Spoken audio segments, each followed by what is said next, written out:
Alors, si dans mon introduction, je n'ai pas pu énumérer ces différentes pièces indispensables que nous allons voir parmi les pièces qui constituent l'unité centrale, je crois bien même dans la description de la précédente vidéo, je énumérerai ces différentes pièces. Rien n'empêche, je peux en survoler avant de voir en large et en détail chacune de ces pièces. Tout premièrement, nous parlerons de la carte mère, RAM, le mémoire, le chipset, puis je dirais nous allons voir la configuration BIOS. Je crois que nous allons parler au moins des 8 à 7 éléments qui sont très très très importants. Nous allons commencer tout premièrement par ce que l'on appelle carte mère. Et je m'en vais pour vous dire, vous rassurer, qu'à la fin de cette séance, de l'ensemble de ces séances parlant des éléments de l'unité centrale, je vais ouvrir mon ordinateur pour vous le montrer. Ok? Je me permets d'ouvrir mon ordinateur si ça va, ça ne me poserait pas de problème. Mais je vais vous montrer pièce par pièce ainsi que sa disposition afin que vous en appréhendiez exactement ce qu'il en est l'idée. Alors, parlons tout premièrement de la carte mère. Qu'est-ce qu'on appelle carte mère? Une carte mère, ce n'est rien d'autre qu'un circuit imprimé. Mais ce qui fait la différence de ces circuits imprimés est que c'est un circuit multicouche. Ce qui nous pousse à dire ou encore à expliquer tout premièrement qu'est-ce que l'on appelle un circuit imprimé et pourquoi un circuit imprimé comme la carte mère dit multicouche. Et quand d'ailleurs le quartier imprimé, des circuits imprimés multicouches, il en existe-t-il encore d'autres? La réponse est bien oui, nous en verrons. Voyons tout d'abord comment se présente un circuit imprimé. Voici l'exemple d'un circuit imprimé. Vous allez vous rendre compte qu'il y a une plaque. Cette plaque, il y a des différents points qui sont reliés à d'autres. Ok? Ça en fait, c'est ce qu'on appelle un circuit imprimé. En anglais, c'est ce qu'on appelle le written circuit board, ok? Ou encore le PCB qui est anglais et c'est traduit en français comme je le dis, juste un circuit imprimé. Vous allez voir circuit, alors je dirais même une carte des circuits imprimés. Ok? Un circuit imprimé, en définition, c'est une carte électronique servant en support de montage. Qu'est-ce qu'on va monter? Un appareil électronique. Et pour ces quatre, nous allons monter les différentes pièces indispensables afin de constituer un environnement électronique qui sera qualifié d'ordinateur. Ainsi, comme je le dis, que toutes ces pièces ainsi que leurs connecteurs seront montés au niveau de ces circuits imprimés.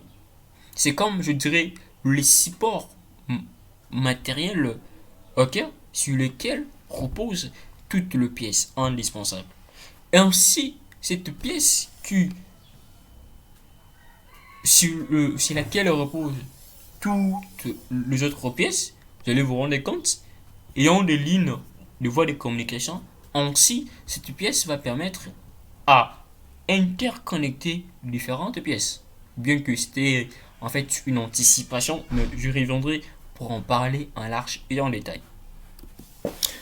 De manière très vulgaire, un circuit imprimé ou encore PCB est une composition, une plaque, ok, qui alterne un ensemble de voies interconnexion, comme je le dis, ok, en cuivre et le matériau isolant. Exactement, vous voyez que ces différentes lignes ne sont pas en communication entre elles. Donc, il y a un P, un isolement. Et cet ensemble de matériaux d'isolant qui supporte le fibre est constitué principalement, qui constitue de lignes, pardon, est constitué principalement de fibres de verre qui sont noyées dans l'époxy. L'époxy, en fait, c'est un récit thermo époxy qui est une résine thermodurcissable, rigide et isolante. Thermodurcissable, je l'avais dit, parce que cette pièce qui constitue le support des communications tout comme ça sera alimentée. Si cette ligne sera conduite, seront conduits le différent voltage électrique. Cela veut dire que ça va chauffer. Mais comme ça va chauffer, normalement lorsque ça chauffe, il y a des variations, tout comme ça. Mais cette pièce époxy est thermodurcissable, c'est-à-dire ça va résister à cet échauffement ou à la tension en voltage qui sera soumise au niveau de cette carte ou encore au niveau de ces circuits. Et isolante qui permet de séparer rigide. Alors, ces voies, comme je l'avais dit, c'est ce qu'on appelle le piste. Ok? Une piste, avant d'entrer en détail, c'est une voie qui communique ou qui permet d'établir un pont entre des composants éloignés. Par exemple, vous voyez que cette voie que nous allons essayer un peu de suivre,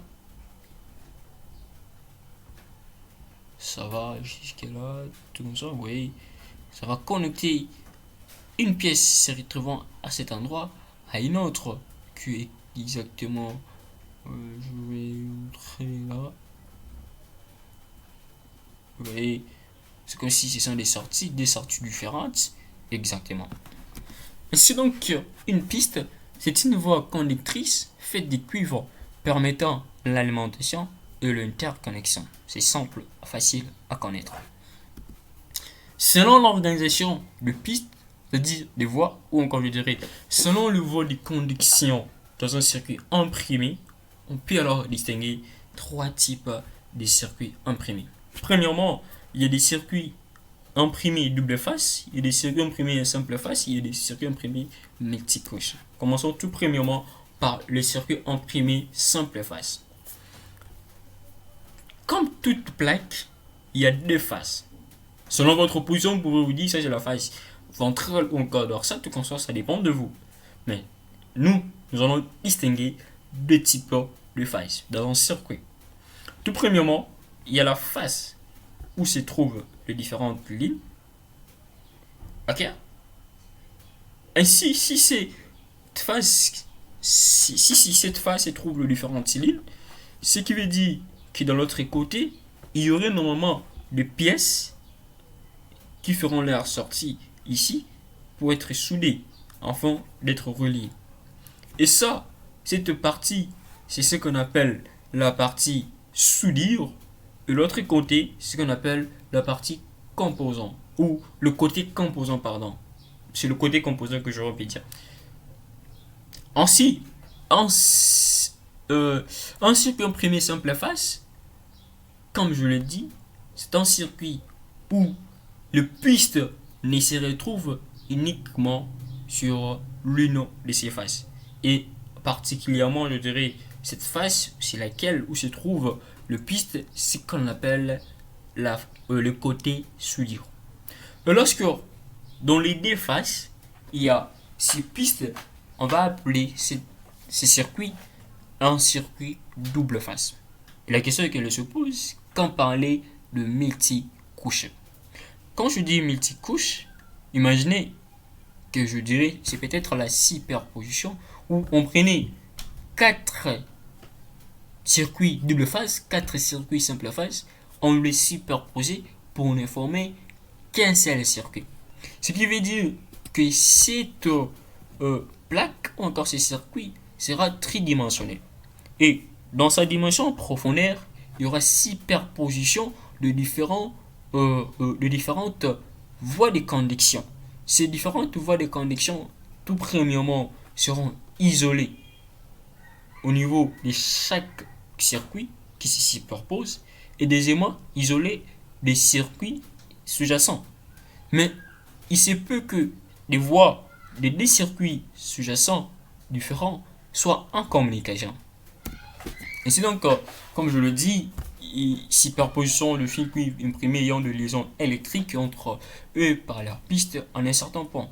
Et cette Ce type de circuit est idéal pour pouvoir créer des cartes électroniques pour des appareils comme un ordinateur. Parlons maintenant, qu'est-ce qu'on appelle carte mère. Une carte mère,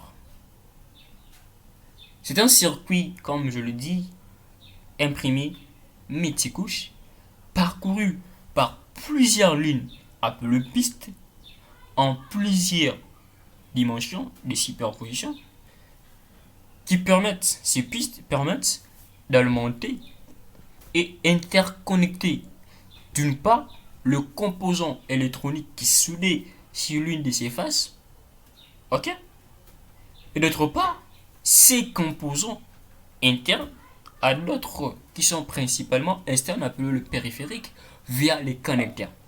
C'est simple à comprendre. Il y a une source d'alimentation, alors qu'une pièce retrouvée à l'autre bout de la source d'alimentation doit également être alimentée. Eh bien, les pistes qui vont conduire le courant. Non seulement conduire le courant, mais il y a une pièce qui se trouve de bout à bout de la plaque. Ces deux pièces doivent être reliées. Également, c'est la piste qui va s'en charger. Également, pour connecter ou permettre à ce que les connecteurs deviennent effectifs, afin de réaliser ces points d'accès d'interaction, ils doivent aussi être connectés et contrôlés. Tout ça, c'est le travail de piste. Raison pour laquelle on définit une carte mère comme étant, je dirais, les tiers de l'ordinateur. Ok? Voyons un peu certains composants qu'on peut remonter. Vous voyez que par exemple le connecteur, comme je le dis, les mémoires, le système de refroidissement, le système de conscience. Mais je m'en permets pour vous montrer exactement. Vous voyez que cette plaque, c'est ce qu'on appelle la plaque, ce qu'on appelle, carte mère. Et vous voyez, ça c'est les côtés que je dirais composants. C'est pas toujours composants. Vous voyez, il y a aussi des soudures là. Voilà, c'est double, tout comme ça. Vous voyez qu'il y a différents composants qui sont nécessairement en interaction entre eux, ok, et qui permettent aussi bien d'alimenter ces connecteurs, ok, vous voyez les connecteurs, afin de permettre l'interaction. Ainsi, cette disposition ou le rôle joué par la carte mère au niveau de l'ordinateur permet à ce que cette carte mère soit considérée comme étant le cœur de l'ordinateur. Donc, c'est la carte mère qui alimente tout l'ordinateur. De la même manière que les tiers d'un corps humain alimentent les corps en oxygénation, en nutriments, en tout ce que je pourrais dire, la carte mère est considérée comme étant le tiers de l'ordinateur. Et nous avons vu son rôle et à quoi cela est indispensable. Imaginons que l'on n'avait pas cette carte. Alors, comment ces différentes pièces seront connectées, alimentées? Vous voyez que ça rend difficilement, ça rend difficile la réalisation d'un ordinateur. Ok? Et vous allez vous rendre compte, la carte IMA ne suffit pas pour qu'on ait un ordinateur. Bien que la carte IMA constitue cet environnement ou ces supports, vous allez vous rendre compte que l'on peut avoir la carte mère, mais on n'en a pas, ou on n'a pas des connecteurs, c'est un problème. Et surtout lorsqu'on est devant, ou bien on est en face d'un desktop. Vous allez vous dire, vous allez utiliser des réseaux Wi-Fi, oui. Non, vous allez utiliser les réseaux Wi-Fi. Comment, par exemple, soumettre à la piste, c'est difficile.